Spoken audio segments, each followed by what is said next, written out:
Я вырос в Донецкой области сам. И с 2014 года я видел, как это все происходит. Я знал, что я буду служить, я знал, что я пойду в армию. Еще с детства у меня все время в шкафу лежала военная форма. Я в детстве ее одевал и представлял, как я буду военным.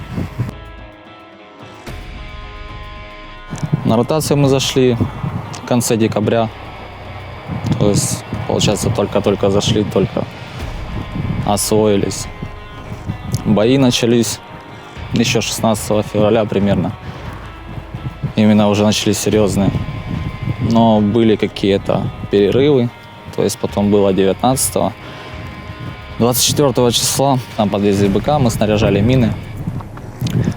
Примерно в 4:30 мы услышали просто невероятное количество залпов, просто огромнейшее.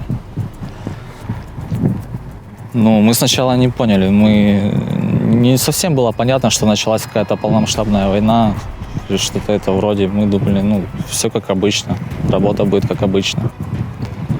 Но начиная с 5 часов, около 5 часов, до 12, наверное, просто пушки не замолкали их. Обстрел начался сначала по минометным позициям, то есть по Водянам, Широкино, Гнутово. То есть они хотели подавить сначала минометы, но ни одну цель они не попали. После чего поступила команда, и мы дали бой. Нам дали цели, мы выполняли задачу и услышали выход радов. То есть мы уже понимали, что впереди они начинают падать. В этот момент мы упали в окоп. Я точно помню, я повернул голову. Я увидел, как просто, я не знаю, метров 5-6 разрывается градина. Насколько я знаю, это была крайняя эвакуация, потом ее долго не было именно на вертолетах. Даже в конце февраля, когда мы летели, это было 3 вертолета. 3 вертолета расстреливали. То есть, слава богу, все долетели, все целые остались. Сработало по-другому. Меня выкрыли сначала в Мариуполь, после чего поступила команда всех, кто находится в госпиталях, кто находится... не было места уже, было очень много раненых, там были гражданские, очень много гражданских, которые уже на тот момент получили какие-то ранения. Они все находились в подвалах.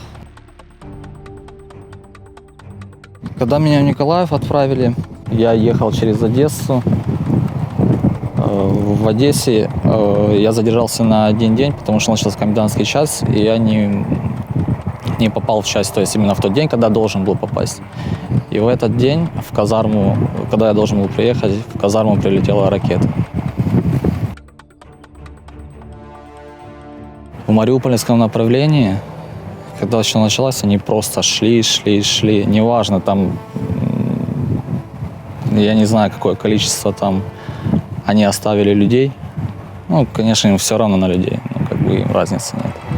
Они просто шли сутками, просто не переставая. В Николаевском направлении тоже артиллерия у них работает, абсолютно не замолкает. То есть какие-то беспокоящий огонь ведется абсолютно всегда.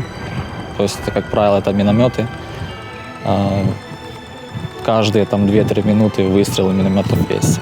Потом, после беспокоящего огня проходят, то есть они грузятся, видимо, БК, все остальное, и начинает работать артиллерия.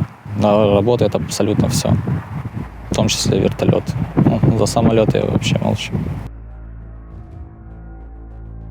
Россиянам я не понимаю, зачем они пришли вообще на нашу землю, что они здесь хотят. То есть то, что им сказали, что здесь какие-то нацисты, я вообще не понимаю, как можно в это верить.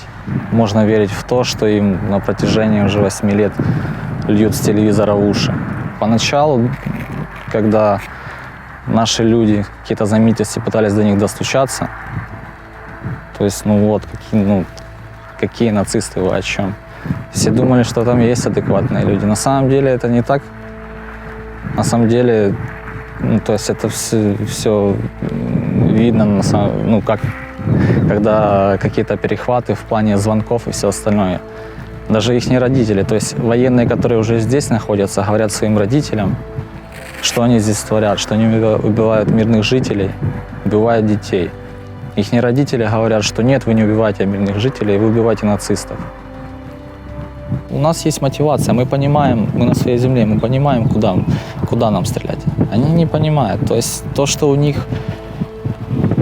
есть расхваленная вся техника и все остальное, да, ну как, мощь у них есть, но они не умеют работать в правильном русле.